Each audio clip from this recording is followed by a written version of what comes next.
तर ह्या व्हिडिओमध्ये आपण सोरायसिसच्या मॅनेजमेंटमध्ये यूज केल्या जाणाऱ्या टॉपिकल एजंट्सबद्दल बघणार आहे. तर 3 गोष्टी आहेत तुमच्या व्हिटॅमिन डी अगोनिस्ट येतं, त्यानंतर टॉपिकल ग्लुकोकॉर्टिकॉइड्स येतं, त्यानंतर डायथ्रॉनॉल आणि कोल्टार आहे. तर व्हिटॅमिन डी अगोनिस्टमध्ये तुमचे 3 एजंट येतात, एक तर कॅल्सिपोट्रायल, कॅल्सिट्रायल आणि टॅकल्सिटॉल. तर तुम्ही वरी बघू शकता.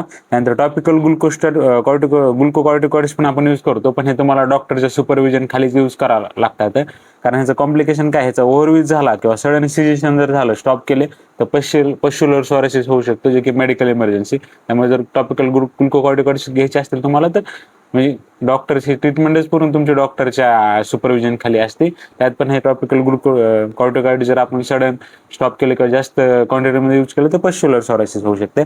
त्यानंतर तुमचं डायथ्रॉनॉल आणि कोल्टार येतं.